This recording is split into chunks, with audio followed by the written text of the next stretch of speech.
On-land hurricane go through there like on 2020. Oh, wow. Where I used to live, it was called a Dutch Trio, I think.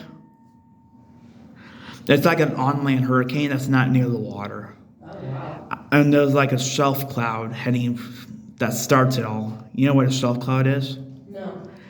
It's like a big wall of cloud. From the outside is the beginning of the storm, and the inside, it could be up to 80 mile per hour winds. Oh, jeez. I can show you a picture in a second.